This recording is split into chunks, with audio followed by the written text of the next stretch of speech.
अस्सलाम वालेकुम। अस्सलाम वालेकुम। दुरूद शरीफ पढ़ना।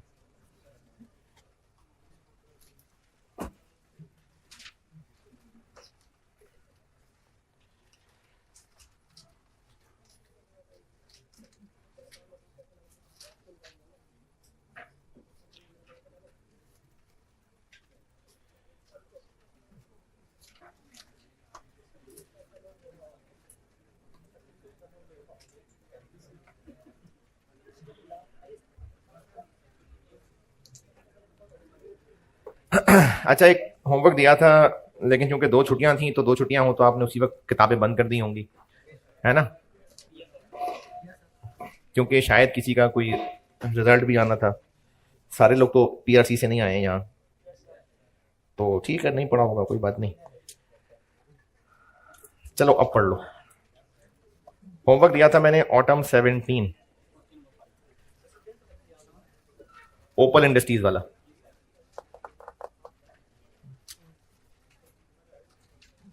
किया होगा। चलें, जिन्होंने नहीं किया शायद कभी कर ही नहीं जिंदगी में। जिन्होंने किया है उनको उस सवाल में कुछ पूछना है, ओ यार निकालने में कोई मसला आ जा, क्योंकि मुझे उसमें कुछ लग नहीं रहा, वरना मैं खुद भी कुछ बता देता। मेरे हिसाब से तो वो स्ट्रेट फॉरवर्ड ही है, लेकिन फिर भी आपने कुछ पूछना है तो बताइए। अगर किया है तो कोई मसला नहीं होगा। अच्छा, अब ना उसी का एक एडवांस वर्जन, बहुत पुराना, लेकिन उसी का एक एडवांस वर्जन है, वो होमवर्क दे रहा हूं। ऑटम 9 आरटी लिमिटेड के नाम से होगा। ऑटम 2009।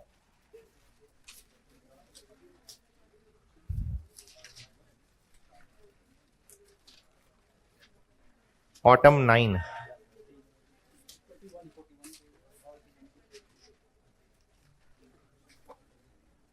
मिल गया?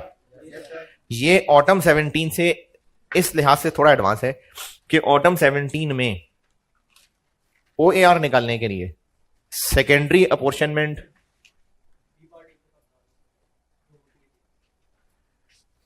अच्छा,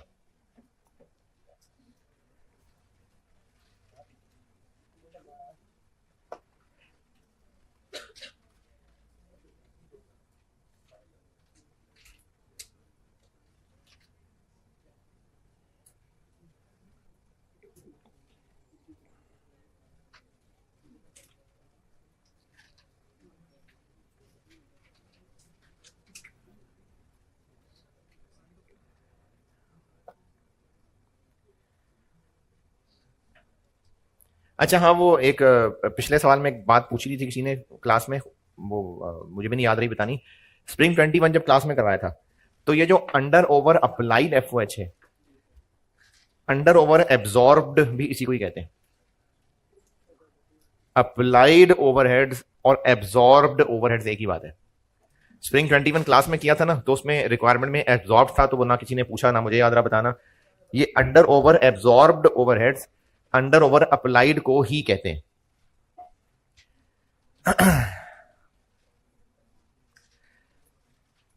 अच्छा जी, ये पार्ट बी ऑटम 17 का किसी बच्चे ने कहा है कि समझा दें। देखें, पार्ट ए में जब हमने पीडीज सेकेंडरी अपोर्शनमेंट के बाद एक्चुअल ओवरहेड्स निकाल लिए, तो अंडर ओवर अप्लाइड के लिए क्या चाहिए? अप्लाइड। हर पीडी का ओएआर आपने कैलकुलेट किया, और फिर ओएआर कैलकुलेट करने, ये मैं कितने लोगों से बात करूं, किसने किया होमवर्क? हाय हाय, यहां कितने लोगों ने किया भाई? ऑटम 9 नहीं है होमवर्क, ऑटम 17 दोबारा होमवर्क है। ऑटम 17 आप लोग कल करके आए, फिर करता हूं डिस्कस। ऑटम 17 जिन्होंने नहीं किया वो करके आए, फिर करता हूं मैं डिस्कस। और ये करके आएंगे तो फिर ऑटम 9 होमवर्क दूंगा। ये मैंने अभी 2-3 सवाल होमवर्क चलाने हैं इसके। ओवरहेड वाला चैप्टर बस खत्म। एक्टिविटी बेस्ड कॉस्टिंग, ये मेरी बुक में chapter 3, activity based costing.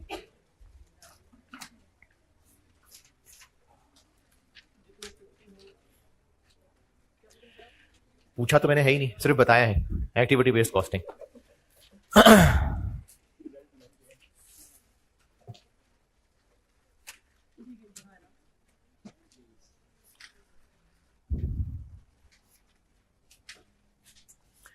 Activity based costing क्या है, इसका कॉन्सेप्ट क्या है, ये मैं आपको ना एक सवाल के बाद समझाता हूं। अगर हमने ये पढ़े बगैर वो सवाल कर दिया, इसका मतलब है तो कुछ वही जो आपको पहले आता है, लेकिन इसके लिए अलग चैप्टर क्यों बनाना पड़ा वो मैं आपको फिर उस सवाल के बाद बताऊंगा। तो आप एक्टिविटी बेस्ड कॉस्टिंग वाले चैप्टर में आई कैप पास्ट पेपर में एक ही सवाल नजर आ रहा होगा, उस पर आ जाए।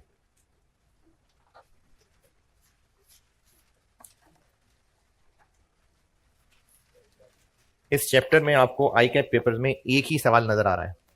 अच्छा, एक ही सवाल क्यों है? क्योंकि ये सिलेबस में कोई 1.5 साल पहले आया था और उसके बाद ये रिसेंट अटेम्प्ट में पहली दफा इस पर सवाल आया, तो इसलिए पास्ट पेपर में आपको इसका कोई सवाल नहीं मिलेगा। एक ही है, वो भी बहुत पुराना है। ये सिलेबस में नहीं था, 1.5-2 साल पहले सिलेबस में आया था, और जब से सिलेबस में आया था रिसेंट अटेम्प्ट में उसका एक आसान सा सवाल बस वही पहली दफा टेस्ट हुआ है। तो इस चैप्टर का मकसद क्या है, ये है क्या, ये मैं आपको बताता हूं बाद में। पहले हम ये सवाल सॉल्व करते हैं। एसन एंटरप्राइजेस पहुंचे? चलें पढ़ ले, मैं करता हूं। सवाल पढ़ लीजिए, मैं करता हूं। इस चैप्टर में आई के पास पेपर्स में एक ही सवाल नजर आ रहा है आपको, और वो ही ये एसन एंटरप्राइजेस है। पढ़ लें, मैं करता हूं बोर्ड पे सॉल्व।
हाँ जी, पढ़ लिया होगा। अच्छा, अब इस सवाल से पहले मैंने आपको कुछ नहीं बताया एक्टिविटी बेस्ड कॉस्टिंग क्या होती है। बस एक सवाल है जिसमें आपको इतना तो पता चल रहा है कि 3 प्रोडक्ट्स हैं, डिपार्टमेंट्स नहीं, प्रोडक्ट्स, और ओवरहेड्स की लिस्ट है, अदर इंफॉर्मेशन है बांटने के लिए, और सवाल की रिक्वायरमेंट में लिखा हुआ है कि ईच प्रोडक्ट की ओवरहेड कॉस्ट पर यूनिट निकाल दें, और पीडीज एसडीज तो है ही नहीं, तो पहले तो मल्टीपल प्रोडक्ट में पहले पीडीज में लाते थे, फिर पीडी से आगे जाते थे, इसमें तो पीडीज ही नहीं है, फिर क्या करें? बाय एलोकेटिंग, रिक्वायरमेंट पढ़ रहा हूं, by allocating individual expenses on the basis of specific utilisation. ये क्या मतलब हुआ? यानी पहले हम जो ओवरहेड्स को पीडीज में किसी रेशो में बांटते थे, अब पीडीज तो है नहीं, तो क्या करें? पीडीज की जगह प्रोडक्ट्स में बांट रहे होंगे। यानी ये सवाल सॉल्व करने के एतबार से आप ऐसे ही सॉल्व करेंगे जैसे पीडीज में बांटा करते थे, बस अब यहां पीडीज की बजाय प्रोडक्ट्स में बांट रहे होंगे। इसलिए मैं आपको ये सवाल ना, ये कॉन्सेप्ट बताने से पहले करा रहा हूं कि ये चैप्टर वैसा ही है जैसे पहले सीखा है। तो देखो, तभी ये बताने के बजाय बगैरी सवाल हो गया, फिर वहां से मैं कुछ नया कॉन्सेप्ट बना के दूंगा। इसलिए मैं आपको ये सवाल सॉल्व करा रहा हूं। जिनको ये बिल्कुल भी समझ नहीं आई बात, चलो कोई बात नहीं। जिस तरह हम पहले खर्चे पीडीज में रेशो में बांटते थे, इस सवाल में किस में बांट लें? प्रोडक्ट्स में। बाकी फिर सवाल करके बताता हूं कि ये है क्या। तो तरीका वही है, हम पीडीज के कॉलम बनाते थे तो प्रोडक्ट्स के बना लेते हैं।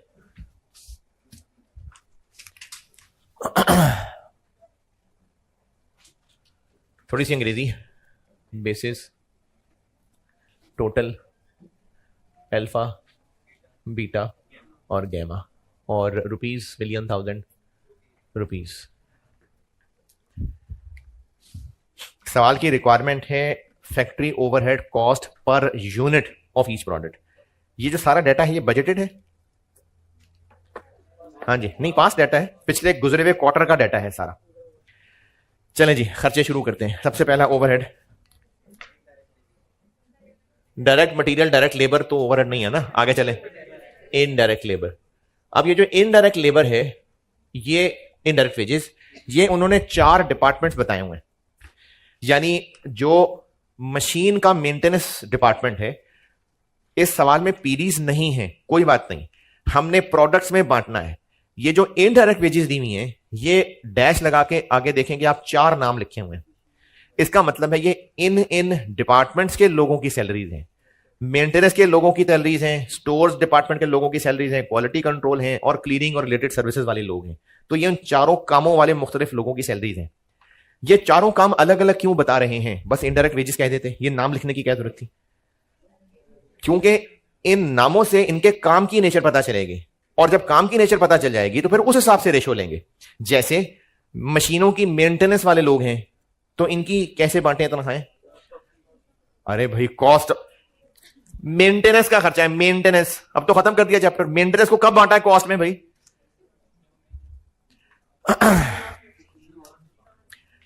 एक सवाल था, सबसे पहला शायद मैंने कराया था, मेंटेनेंस डिपार्टमेंट के खर्चों को मशीन की मेंटेनेंस के लिए रेशो में बांटा था, मशीन आवर्स की रेशो में। मेंटेनेंस का क्या काम है कॉस्ट से? बर्बाद ना करो यार चैप्टर, हाय हाय। प्रोग्राम नहीं तो चैप्टर तो बढ़ गया हो गया ये तो। मेंटेनेंस के लोग मशीनों की मेंटेनेंस कर रहे हैं, तो अवेलेबल इंफॉर्मेशन में से इन लोगों के पैसे प्रोडक्ट्स में बांटना क्या बेहतर बेसिस होगी? Machine hours. तो ये इनडायरेक्ट वेजेस कह के इसलिए नहीं छोड़ा कि आपको चारों डिपार्टमेंट्स के नाम बताने से उन कामों की नेचर पता चले, ताकि अकॉर्डिंगली फिर रेशो ले सकें। तो मेंटेनेंस के लोग हैं, मेंटेनेंस के लोग हैं, इनको प्रोडक्ट्स में किस रेशो में बांटे? Machine hours. मशीन आवर्स कितने हैं? मशीन आवर्स है सवाल में कहीं? मशीन आवर्स कहां? दूसरे पॉइंट में इस टेबल के अंदर सेकंड लास्ट कॉलम आ रहा है, मशीन आवर्स। तो 6, 8, 10 की रेशो में बांट दें? नहीं, वो पर यूनिट हैं, तो इसके लिए आपको मशीन आवर्स पहले निकालने पड़ेंगे, टोटल मशीन आवर्स निकालने पड़ेंगे। ये मैंने पहले किसी सवाल में शायद स्प्रिंग 21 में कराया था, मुझे याद नहीं है, या 22 में कराया था, कि हमने जब कोई टोटल खर्चा बांटना है तो किसी पर यूनिट की रेशो में नहीं बांटना।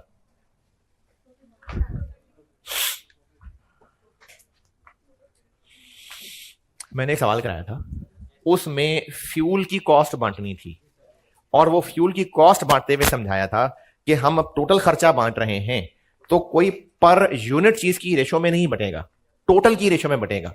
तो हमें ये खर्चा बांटने के लिए 6, 8, 10 की रेशो नहीं चाहिए। 6, 8, 10 क्या है? वो पर यूनिट है। हमें टोटल मशीन आवर्स चाहिए होंगे कि पूरे क्वार्टर में टोटल प्रोडक्ट ए बी जी के लिए कितने कितने आवर्स लगे। ए के लिए 6 घंटे लगते हैं, टोटल तक कैसे पहुंचे? 12,000 से मल्टीप्लाई कर लेते हैं, 72,000। बी के लिए 8 घंटे लगते हैं, 20,000। और जी के लिए 10 घंटे लगते हैं 45,000 450,000। ये है जी रेशो, जिसकी रेशो में हम बांटेंगे 682। इसकी रेशो में मशीन मेंटेनेंस के लोगों को बांटना है। टोटल कितना है, और इस रेशो में बांटे तो 633 4310762395895। वो पूरा 6 लाख भी तो करना है ना, 325। अगले कौन लोग हैं, स्टोर के लोग हैं। स्टोर्स,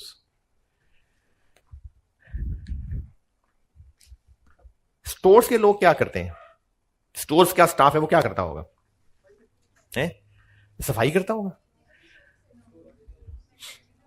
कभी कभी किसी जूतों की शॉप पे जाके शायद ये ऑब्जर्व किया हो, एक्स्ट्रा सामान पड़ा हुआ नहीं, जो जूता दिखाना है वो शोकेस में नहीं लगा, तो सेल्समैन क्या करेगा, वो स्टोर में किसी लड़के को आवाज देगा फलाना जूता फेंक दो। वो फलाना जूता जो ऊपर से फेंक रहा है वो आसमान से तो गिर नहीं रहा। तो स्टोर में लड़के बैठे हुए हैं, वो क्या कर रहे हैं वहां, उनका काम क्या है, स्टोर में सामान आए तो ला के रखना, तरीके से संभाल के रखना, और जब चाहिए हो तो उठा के देना। तो इन लोगों की तनख्वाहें अवेलेबल डाटा में से, या चलो छोड़ो अवेलेबल डाटा में से, किस प्रोडक्ट को कितनी ज्यादा तनख्वाहें जानी चाहिए, किस रेशो में बांटे, इस सवाल में नहीं वैसे कह रहा हूं, यूनिट्स में ना, कि कितने यूनिट स्टोर से उनके निकाले गए। अब ये स्टोर में जरूरी नहीं कि सिर्फ डायरेक्ट मटेरियल रखा हो, इनडायरेक्ट मटेरियल भी हो सकता है। अब सवाल में से बेस्ट ढूंढने की कोशिश करते हैं। ये पहले भी शायद किसी सवाल में मैंने बताया था कि आप कोई भी खर्चा प्रोडक्ट की रेशो में तभी बांट सकेंगे जब प्रोडक्ट वाइज इंफॉर्मेशन दी होगी। तो इसमें ऐसी क्या चीज है जो आपको प्रोडक्ट वाइज कोई स्टोर से रिलेटेड काम की लग रही हो, प्रोडक्शन, स्टोर्स। लास्ट पॉइंट में टेबल के अंदर तीसरी लाइन स्टोर कंजम्पशन, के हर प्रोडक्ट के लिए स्टोर से कितना मटेरियल निकाल के इस्तेमाल किया है। तो अब तो पूरा वर्ड मैच मिल गया स्टोर कंजम्पशन। तो इसलिए स्टोर के लोगों की तनख्वाहों को किस रेशो में बांटते हैं, स्टोर कंजम्पशन। स्टोर कंजम्पशन का मतलब है स्टोर से कितने रुपए का मटेरियल निकाल के इस्तेमाल हुआ है। टोटल कितना है 360। स्टोर कंजम्पशन की रेशो में बांटे स्टोर कंजम्पशन, ये आखिरी टेबल में तीसरी लाइन लिखी हुई है।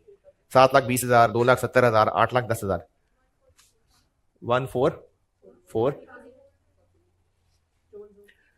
54,000, 162,000।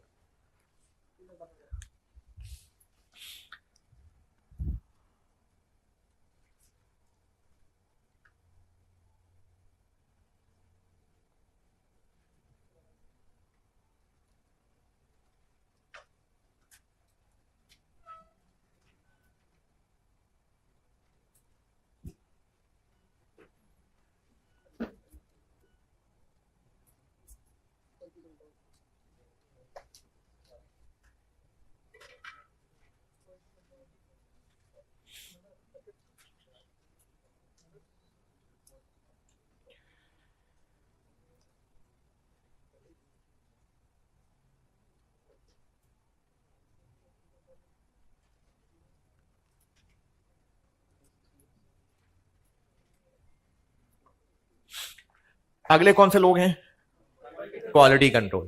क्वालिटी कंट्रोल वालों का काम क्या होता होगा, इंस्पेक्शन करते होंगे, चेक करते होंगे सही बनी है चीज कि नहीं बनी है। तो आपको अवेलेबल डाटा में से कौन सी चीज ऐसी नजर आ रही है कि इन लोगों का कोई ताल्लुक प्रोडक्ट से जुड़ सके। हाँ जी, नंबर ऑफ यूनिट्स इंस्पेक्टेड, और कुछ। हाँ आप देखिए पॉइंट नंबर 2 में आखिरी कॉलम देखें, इंस्पेक्शन आवर्स पर यूनिट, और पॉइंट नंबर 3 में आखिरी लाइन देखें, इंस्पेक्टेड यूनिट्स हैं। एक चैप्टर मैंने आपको पढ़ाना है लेबर का, तो वहां पर जाकर ये बात हो ही जाएगी, लेकिन अभी बता देता हूं कि कॉस्ट अकाउंटिंग में ना आपको लेबर 2 तरह से मिल सकता है, या तो उसको वेज पर यूनिट करके देते होंगे या पर आर करके। ज्यादा कॉमन पर आर है। डायरेक्ट लेबर की जो वेज है ना पर यूनिट, यानी ये भी तय हो सकता है कि इतने रुपए पर यूनिट, और ये भी तय हो सकता है कि इतने रुपए पर आर। ज्यादा कॉमन पर आर वाला है, तो ज्यादा प्रेफर्ड पर आर ही है। अब बताएं हमें इन लोगों की तनख्वाहें अगर पर आर बेसिस पे दे रहे हैं तो प्रोडक्ट्स में किस रेशो में बांटनी चाहिए, अभी सवाल का निशान नहीं लगा, किस रेशो में बांटनी चाहिए, जितने यूनिट्स इंस्पेक्ट हुए या जितने घंटे काम इंस्पेक्शन पे हुआ, जितने घंटे काम इंस्पेक्शन पे हुआ। अगर कोई इस सवाल में स्टूडेंट नंबर ऑफ यूनिट्स ले लेता तो भी ठीक है, लेकिन मैं आपको बता रहा हूं कि ज्यादा जो प्रेफर्ड है ना पूरी कॉस्ट में, आप पूरे कॉस्ट में देखेंगे तो उसमें वर्कर्स के पैसे पर यूनिट की बजाय ज्यादातर पर आर हुआ करते हैं। तो इसलिए हम इसको इंस्पेक्टेड यूनिट्स की रेशो में बांटेंगे, इंस्पेक्शन आवर्स, इंस्पेक्शन आवर्स। तो इंस्पेक्शन आवर्स की रेशो में बांटना है तो 2, 3, 4 में बांट दें। क्यों? वो पर यूनिट है। तो इसी तरीके से हमें टोटल इंस्पेक्शन आवर्स बनाने पड़ेंगे।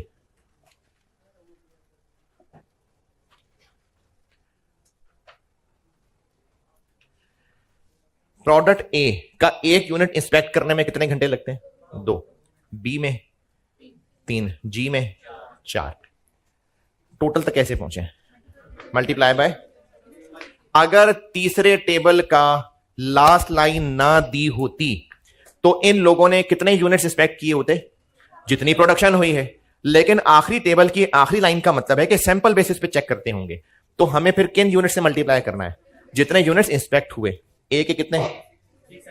बी के, जी के 1350, 1200, 1200, 5400। ये वाली बात जिनको समझ नहीं आई वो शर्मी पूछेंगे नहीं, मैं दोबारा बता देता हूं। हम क्वालिटी कंट्रोल के लोगों की तनख्वाहें बांट रहे हैं। ये लोग क्या करते होंगे? क्वालिटी चेक करते हैं सही है कि नहीं, मतलब इंस्पेक्ट करते होंगे। तो पूरी कॉस्ट में लेबर के साथ ज्यादातर आपको वेज रेट पर यूनिट की बजाय पर आवर मिलेगा, यानी ज्यादातर लोगों को पैसे दिए जाते हैं टाइम के हिसाब से।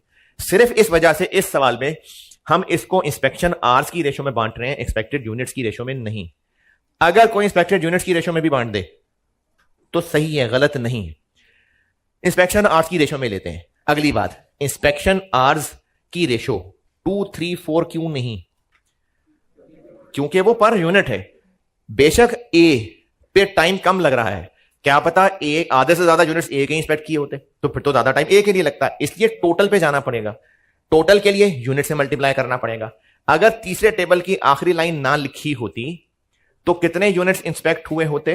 जितने बने सब इंस्पेक्ट हुए होते। तो 2 इंटू 12,000, 3 इंटू 20,000, 4 इंटू 45,000 करते। लेकिन बता दिया कि कितने कितने चेक किए हैं, तो बस जितने चेक किए हैं उन्हीं को यूज करेंगे। इस रेशो में बांट देते हैं तो टोटल कितना है? 468,000,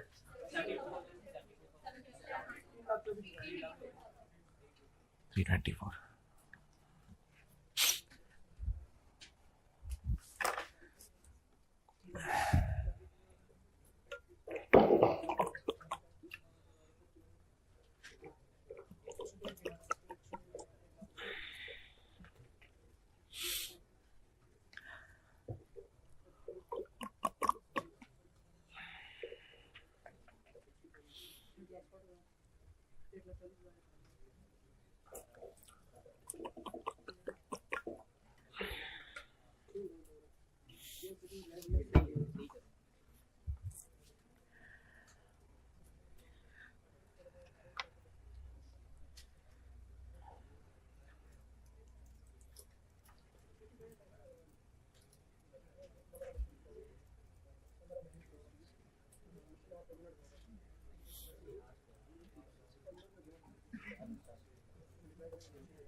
और चौथे लोग कौन है?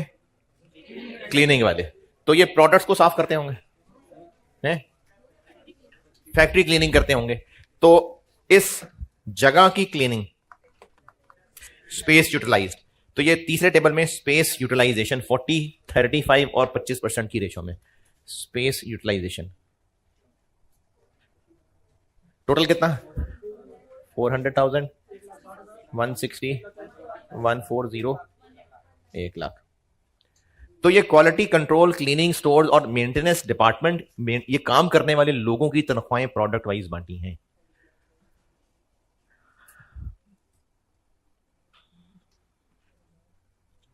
इसके बाद कौन सा ओवरहेड है? Fuel and power.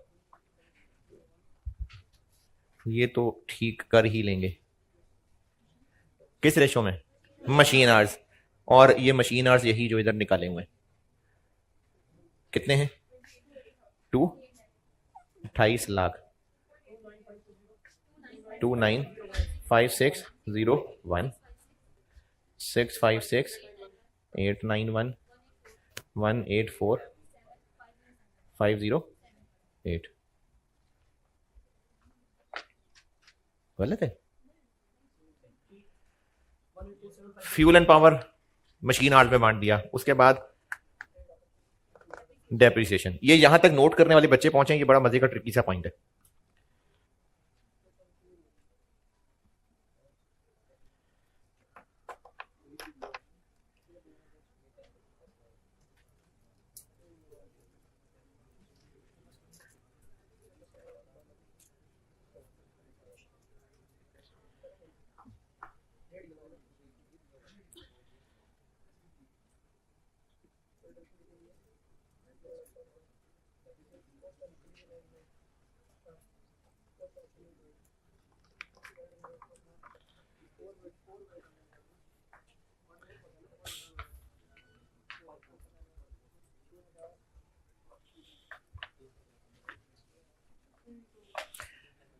हाँ जी, यहां तक पहुंचे।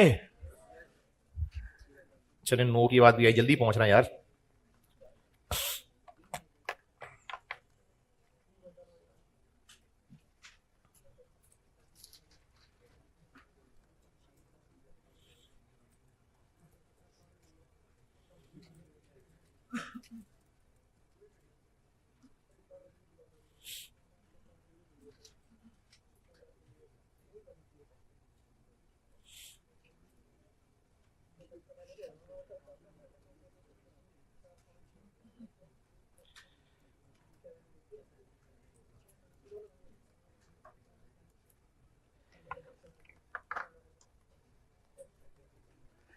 पहुंचे। चल जी, अगला खर्चा डेप्रिसिएशन किस रेशो में बांटे हैं? हाँ जी, रेट दिया हुआ है तो रेट तो बस। हाँ जी, इसमें ना ये सब लोग ध्यान से सुने, इसमें ना बच्चा जज्बाती होकर पढ़ता है। डेप्रिसिएशन ऑन प्लांट, ठीक है, डेप्शन है प्लांट मशीनरी की, और प्लांट मशीनरी की रेशो में बांट देंगे, लेकिन पूरी अंग्रेजी पढ़ें तो depreciation on plant machinery and building.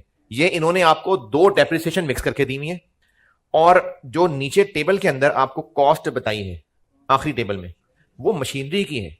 अगर कहा होता ना net book value of assets या कॉस्ट ऑफ एसेट्स, तो पूरी डेप्रिसिएशन को इस रेशो में बांट देते, लेकिन आपको बताइए कॉस्ट ऑफ मशीनरी।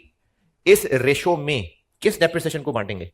मशीनरी की डेप्रिसिएशन को। बिल्डिंग की डेप्रिसिएशन को इस रेशो में नहीं बांट सकेंगे। बिल्डिंग की डेप्रिसिएशन को किस रेशो में? Space utilised. लेकिन आपको तो 15,60,000 टोटल बताई है, अब उसमें से बिल्डिंग की कितनी है और मशीनरी की कितनी है, ये कैसे अलग करें? हाँ जी, अब आपको पॉइंट नंबर 3 में कॉस्ट ऑफ मशीनरी दी हुई है 643 13 मिलियन, और डेप्रिसिएशन 10%, तो 13 लाख डेप्रिसिएशन मशीनरी की है, 1560 लिखी हुई है, तो 13 निकाल के बाकी 260 वो बिल्डिंग की है। तो डेप्रिसिएशन प्लांट एंड मशीनरी की ये 13 लाख है, और डेप्रिसिएशन बिल्डिंग की ये बाकी 260 है। फिर ये 13 लाख जिनको समझ नहीं आई दोबारा बताता हूं, आखिरी टेबल में कॉस्ट ऑफ मशीनरी दी हुई है, और इस आखिरी टेबल के नीचे आखिर में लिखा हुआ है डेप्रिसिएशन रेट 10% है। तो मशीनरी की कॉस्ट को ऐड किया, 6 मिलियन, 4 मिलियन, 3 मिलियन, 13 मिलियन, उस पर 10% लगाई तो 13 लाख आ गया। इसका मतलब है प्लांट और मशीनरी की डेप्रिसिएशन 13 लाख है, जबकि ऊपर लिस्ट में कितनी आ रही है? 1560, तो जो बाकी 260 है वो बिल्डिंग की।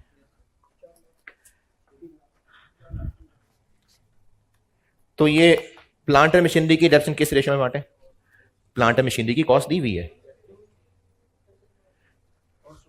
जी, बल्कि रेशो में भी क्या बांटनी है, हर एक की मशीनरी अलग पता है, तो उस पर 10% लगा दें। 6 लाख, 4 लाख और 3 लाख, और बिल्डिंग का हर खर्चा स्पेस पे। 104,000 9 65,000.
डेप्रिसिएशन के बाद इंश्योरेंस, और इंश्योरेंस में इन्होंने एक मेहरबानी ये की कि अलग अलग बताइए।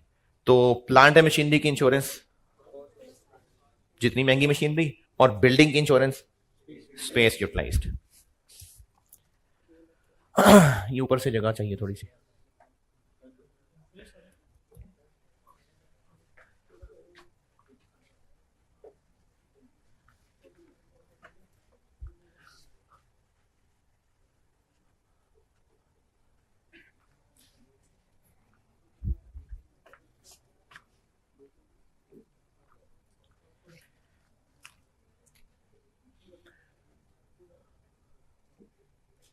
क्या है भूल गया मैं। इंश्योरेंस, इंश्योरेंस है प्लांट एंड मशीनरी की, और इसको हम मशीनरी की कॉस्ट की रेशियो में बांट देंगे 240 110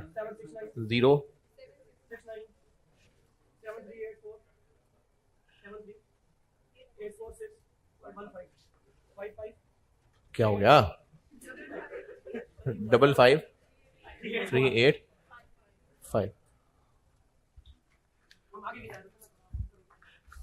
इंश्योरेंस बिल्डिंग, बिल्डिंग का खर्चा है वो स्पेस में ही जाएगा 60,000 24,000, ओए हौसला 24,000 21,000 15,000।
जी अगला खर्चा स्टोर्स कंजम्पशन। अब ये स्टोर, ये इनडायरेक्ट मटेरियल कह लें कंज्यूम हुआ है, store spares and supplies consume, ये सब इनडायरेक्ट मटेरियल। तो ये किस रेशो में बांटे? Space utilise. अगर आप कम भी सोचें तो स्टोर्स का वर्ड मैच हो जाएगा तीसरे टेबल की तीसरी लाइन। और अगर थोड़ा सा और ध्यान करेंगे तो ये रेशो में क्या बांटना है ये गिवन है, क्योंकि अगर आप स्टोर कंजम्पशन की अमाउंट ऐड करें तो कितनी है?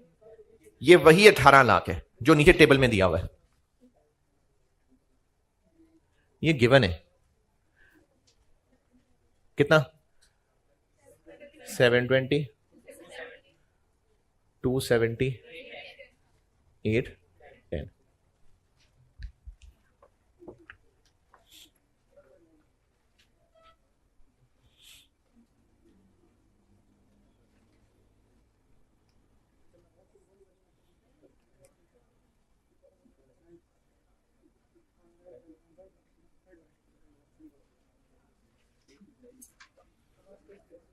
अगला खर्चा रेंट।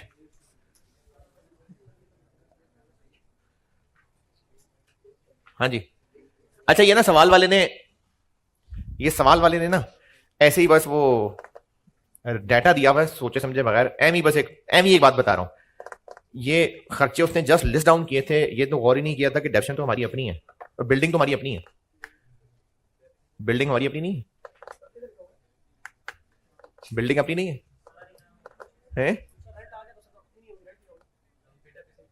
डेप्रिसिएशन आ रही है बिल्डिंग की तो अपनी है ना, तो फिर किराए पे कौन सी ली हुई है?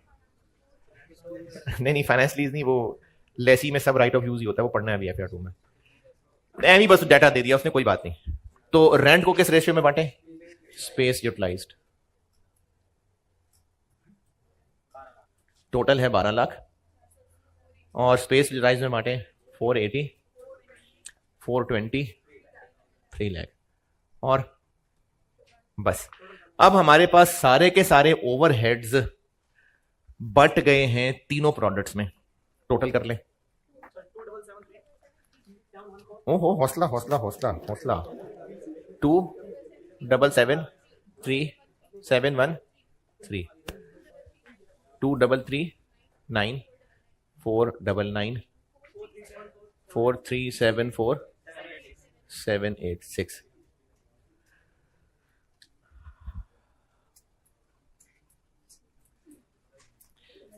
अच्छा मुझे उम्मीद है कि आप में कोई ऐसा मासूम इंसान जरूर होगा जो इनको ऐड करके देख रहा होगा कि मुझसे ये बन नहीं रहा, पता नहीं क्यों नहीं बन रहा।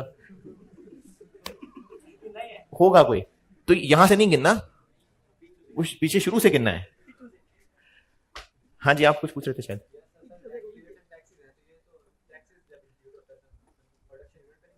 नहीं नहीं नहीं, ये जो रेंट रेट्स एंड टैक्सेस है ना, मैंने शायद पहले कहीं कहा था, ये जो रेट्स होते हैं ना, रेट्स, ये प्रॉपर्टी टैक्स टाइप चीज होती है। तो रेंट रेट्स एंड टैक्सेस ये प्रॉपर्टी टैक्स हैं। हाँ जी रिक्वायर्ड क्या था? Overhead cost per unit. तो पर यूनिट कैसे बनाए? यूनिट से डिवाइड करके। आगे भी अंग्रेजी पढ़े। For each product by allocating individual expenses on the basis of spread. यानी हमने हर खर्चे को डिपार्टमेंट्स की रेशो, डिपार्टमेंट्स में नहीं प्रोडक्ट्स में बांटा है हर खर्चे को। इसका एंड आंसर क्या बना? ये तो हो गए टोटल, पर यूनिट तक पहुंचना है। हाँ जी इसको हम डिवाइड कर देते हैं यूनिट से। इसके यूनिट्स कितने? 12,000, 20,000, 45,000। तो ओवरहेड कॉस्ट पर यूनिट बन गई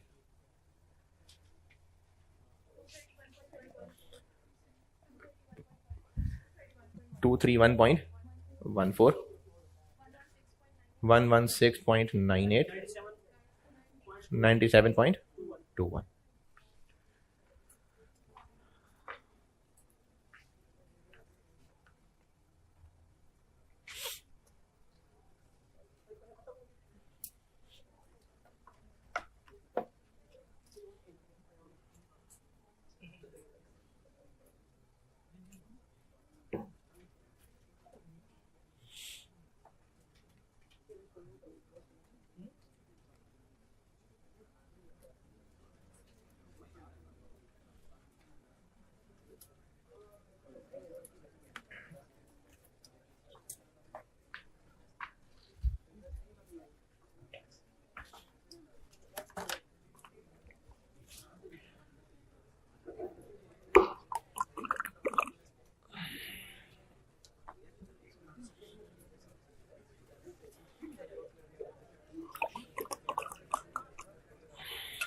हाँ जी, ये सवाल डन।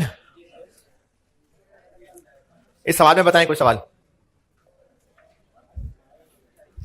अच्छा, अब ये एक्टिविटी बेस्ड कॉस्टिंग का कॉन्सेप्ट समझें। ये मैं जो सामने बना रहा हूं ना, पहले ये देख लेना कि मैं बना क्या रहा हूं, और जो उसके बारे में बताऊंगा अगर वो समझ आया तो ये बनाना, वरना गंद ना मचाना।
ये कुछ समझ आया? मैं क्या करूं, क्या समझ आया? जो पिछला चैप्टर था ना, उसमें ओवरहेड्स को प्रोडक्ट्स तक आने के लिए डायरेक्ट रसाई नहीं है, गाड़ियां बदल के आनी है उन्होंने। ओवरहेड्स हर इंडिविजुअल को डिपार्टमेंट में जाना पड़ेगा, और फिर वो सेकेंडरी अपॉर्चनमेंट सिमट के पीडीज में आए। अब इन प्रोडक्ट्स में electricity, maintenance, power, indirect labour ने नहीं बंटना, उनके टोटल ने बंटना है। ये बात दोबारा सुने। पहले क्या हुआ कि रेंट को प्रोडक्ट में एरिया के हिसाब से बांटा, सॉरी क्या बोला मैंने, रेंट को डिपार्टमेंट में एरिया के हिसाब से बांटा। रिपेयर मेंटेनेंस को मशीन आवर्स के मुताबिक डिपार्टमेंट्स में बांटा। जितने खर्चे थे उन खर्चों की रेशो किस खर्चे के लिए, ये सब लोग सुने बहुत ध्यान से, मैं दोनों चैप्टर में फर्क बता रहा हूं, बाकी फिर कल प्रैक्टिस ही कराऊंगा मैं, यानी टेक्निकली ये चैप्टर खत्म। इसलिए मैंने आपको कल परसों प्रैक्टिस करानी है, ये कीमती बात है जो बता रहा हूं। ओवरहेड्स हर खर्चे को किस रेशो में बांटना है, ये कैसे फैसला हो रहा है? क्वेश्चन में नहीं, वैसे कॉन्सेप्चुअली पूछ रहा हूं। हर खर्चे का कोई ना कोई बेस्ट रिलेशन इन डिपार्टमेंट्स के साथ ढूंढ के, जैसे सफाई का खर्चा है तो एरिया बेस्ट है, मशीनों की मेंटेनेंस है तो मशीन आवर्स बेस्ट है, तो हम हर खर्चे को इंडिविजुअली डिपार्टमेंट्स में बांट रहे थे, जो भी उस खर्चे और डिपार्टमेंट्स का बेस्ट रूट बनता था। अभी इन खर्चों का प्रोडक्ट के साथ ताल्लुक नहीं बना था। जब सारे खर्चों को इंडिविजुअली डिपार्टमेंट्स में बांट दिया और उन डिपार्टमेंट्स का एंड रिजल्ट पीडीज में पहुंच गया, इवेंचुअली तो प्रोडक्ट वाइज चाहिए ही चाहिए। क्यों? क्योंकि मल्टीपल प्रोडक्ट्स हैं तो हर प्रोडक्ट की कॉस्ट अलग पता होना चाहिए। तो फिर यहां से आगे यहां तक कैसे पहुंचे? उन पीडीज के टोटल को, अब ये जो टोटल लिखा है ना, इसमें मेंटेनेंस, पावर, वेजेस सब मिल गए हुए हैं। अब हमने इस टोटल को प्रोडक्ट्स में बांटा है। ये भी पीडी प्रोडक्ट ए बी में चला गया, ये पीडी भी प्रोडक्ट ए बी में चला गया, और ये किस रेशो में बटे? किसी एक, यानी एंड रिजल्ट क्या निकला कि ये सारे खर्चे इवेंचुअली किसी एक रेशो में ए और बी में बट गए। ये आखिरी बात मुझे नहीं मजा आया। पहले हमने हर खर्चे को अलग अलग रेशो में बांटा जो उस खर्चे के लिए बेस्ट रिलेशनशिप रिफ्लेक्टेड था, लेकिन ये बांट रहे थे डिपार्टमेंट्स में। आखिरकार पीडीज का टोटल प्रोडक्ट्स में कैसे बटा? जो उस पूरे डिपार्टमेंट से रास्ता प्रोडक्ट को जाता था, हो सकता है वो लेबर आवर्स हो सकता है मशीन आवर्स हो। ये जब प्रोडक्ट्स में बंट गया, लेट्स से लेबर आवर्स में, तो अब ये सारे के सारे खर्चे product wise eventually labour hours में बटे। इससे इन ओवरहेड्स का प्रोडक्ट के साथ रिश्ता क्लियर नहीं हो रहा, यानी डायरेक्ट प्रोडक्ट के साथ इनकी फ्लाइट नहीं आ रही है। ये पिछले चैप्टर में करते थे। इस मेहनत को डिपार्टमेंटलाइजेशन भी कहते हैं, और ये एक तरह से एब्जॉर्प्शन कॉस्टिंग है। लेकिन एक्टिविटी बेस्ड कॉस्टिंग ये है, ये दो अलग अलग अप्रोचेस हैं टोटल तक पहुंचने के लिए। टोटल यानी पर यूनिट तक पहुंचने के लिए, पर यूनिट तक पहुंचने के लिए ये दो अलग अप्रोचेस हैं। मकसद क्या है? सारे ओवरहेड्स को इसमें कवर कर लेना। देखें, अल्टीमेटली तो हर प्रोडक्ट की पर यूनिट कॉस्ट ही निकालनी है ना। उस हर प्रोडक्ट की पर यूनिट कॉस्ट के अंदर डायरेक्ट मटेरियल, डायरेक्ट लेबर तो अलग अलग पता चल ही सकता था। यह सारी मेहनत किस लिए हो रही होती है? एफओएच को प्रोडक्ट की कॉस्ट में ले आना। तो जो अप्रोच पिछले चैप्टर में पड़ी थी, इस अप्रोच में हर खर्चे की डायरेक्ट फ्लाइट प्रोडक्ट तक नहीं आती। पहले इनको डिपार्टमेंट्स में ले जाना पड़ता है, फिर उन डिपार्टमेंट्स का टोटल किसी एक रेशो से प्रोडक्ट्स में बांटना पड़ता है। लेकिन एक्टिविटी बेस्ड कॉस्टिंग, जिस कॉम ने इसका कॉन्सेप्ट दिया होगा, क्योंकि जब हम कॉस्ट अकाउंटिंग पढ़ रहे हैं ना, ये स्टैंडर्ड्स नहीं है, ये हर बड़े बूढ़े ने अपना कॉन्सेप्ट दिया और उसको मानने वाली कॉम अलग हो गई। तो एक्टिविटी बेस्ड कॉस्टिंग जिस बाबा जी ने बनाई होगी, उनका कहना यह था कि हर खर्चे का प्रोडक्ट के साथ कोई डायरेक्ट रिलेशन होना चाहिए।